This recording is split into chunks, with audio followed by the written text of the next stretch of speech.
In this unit, we're going to be examining 3 social determinants of health.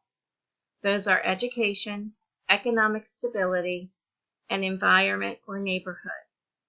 As we are going through the social determinants of health, I think you will find that they're very difficult to separate from each other because there is so much interrelationship among them. So the first slideshow in this unit will be on education and how education is related to women's health.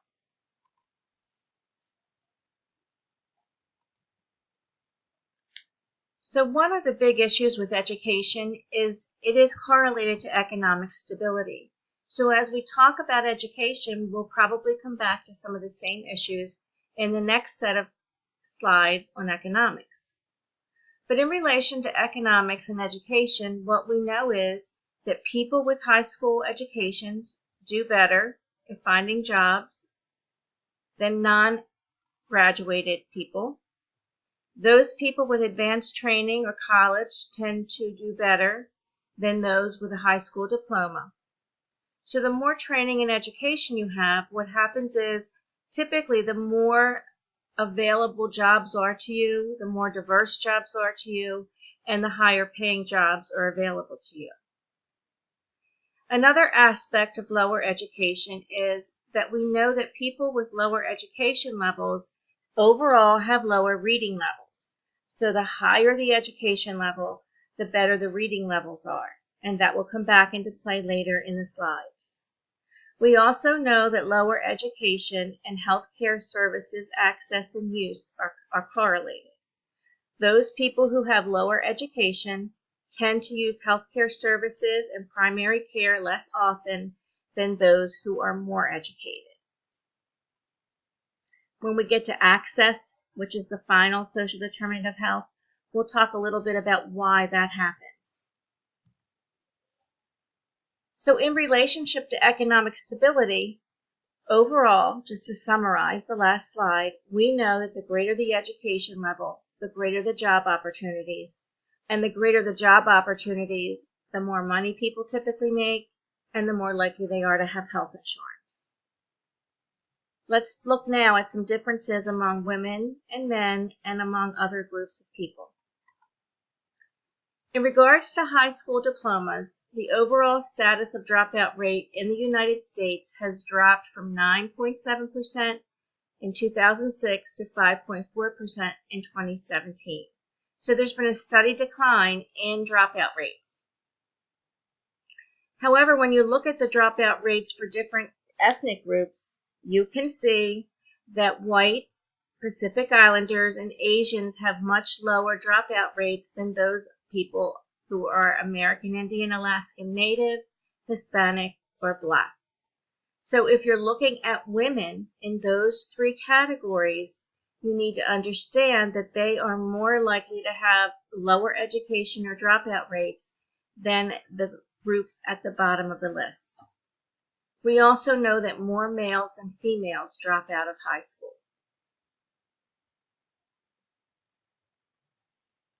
An interesting statistic about dropout rates is only 50% of teen mothers receive their high school diploma by the age of 22, compared to over 90% of women getting their high school diploma if they do not give birth during adolescence. So what happens is that teen pregnancy leads to undereducated women caring for children, and we also know that more minorities than whites and more poor teens than middle to upper income teens have teen births. So again, as you're looking at women, teen pregnancy tends to occur more often in minority women of color than white women, and poor women or poor teens tend to have more teen births. So those are really critical as you're looking at the social determinants of health and how education relates to the specific condition or issue that you have for your paper. In regards to education and healthcare, there are 2 issues that come up with lower education. The first is that the lower the education level, the lower the health literacy level is. And we'll define health literacy in a minute. Also, the lower the education level, the less likely it is that the people will use healthcare services or primary care. So if we combine this with the last slide, more women of color who are teens have teen births. That means most of those or more of those will not be using healthcare services.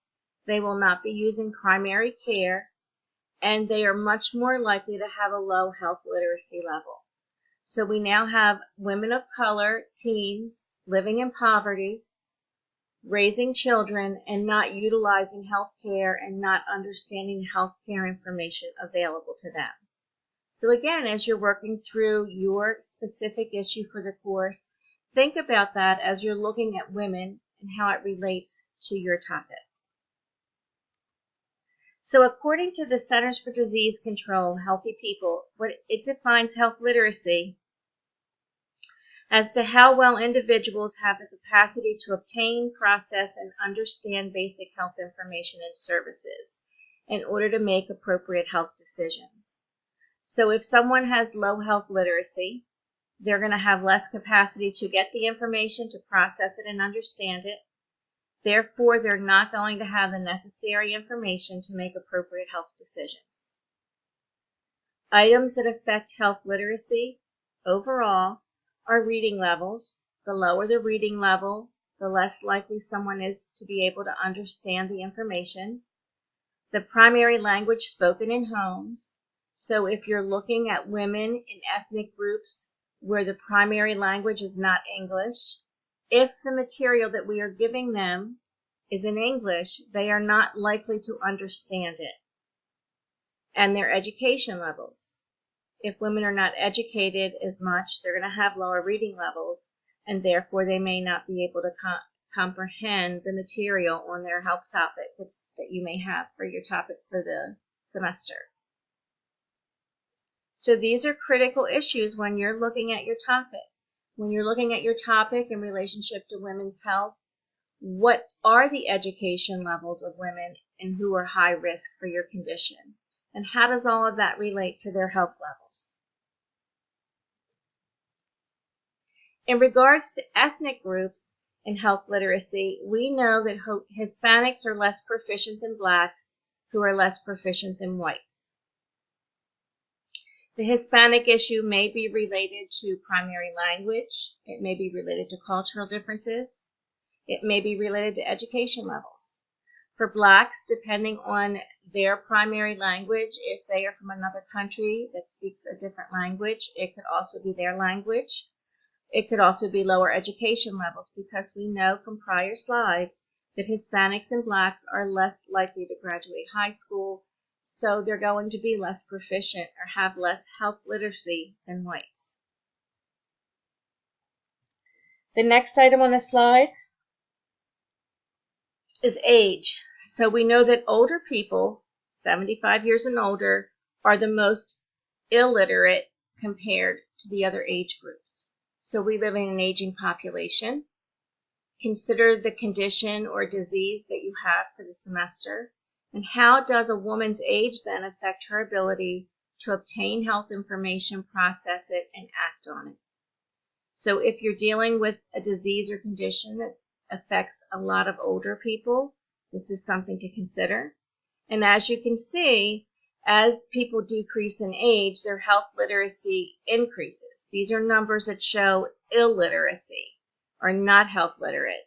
So fewer people are health illiterate at younger ages. We also know that those without a high school diploma, 50% of those, one half of the people without a high school diploma, are not literate in health information. So again, think about your condition or illness that you're working on this semester, and how does the fact that race and education affect how people are treated and how they access healthcare. And you can see the differences there in illiteracy rates when compared to those people with more education. What do we know about health literacy and insurance? Because this too will come up to play again later when we talk about access. We know that those people who are not insured have higher health illiteracy than those people who are insured. So those people who have private insurance typically have higher health literacy, and it shows you Medicaid, which is assistance for people over a certain age who do not have money.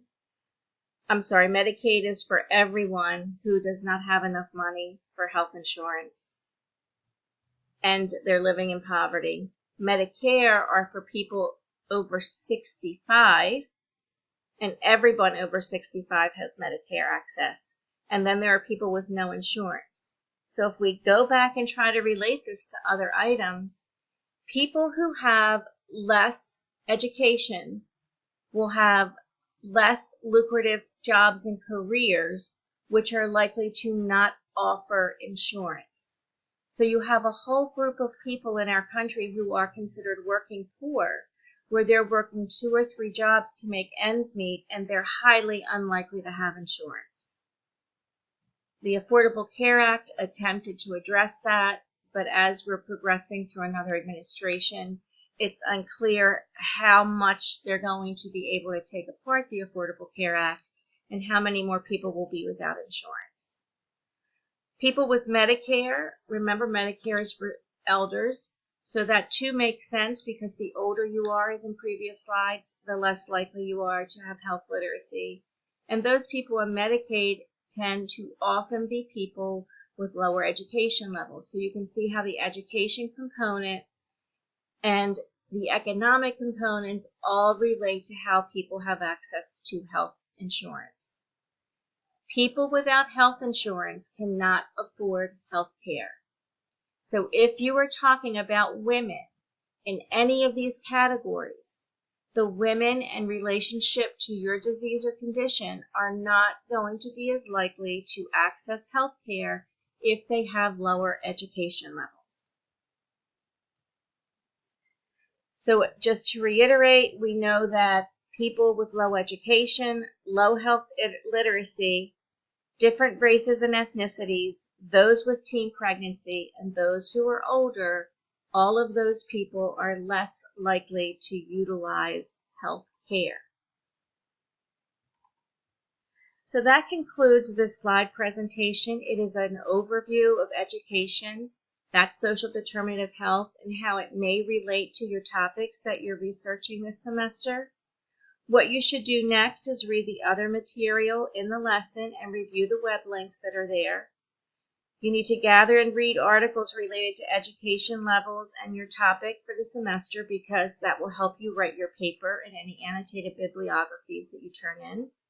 And finally, make sure you complete all the assignments that are due with this lesson.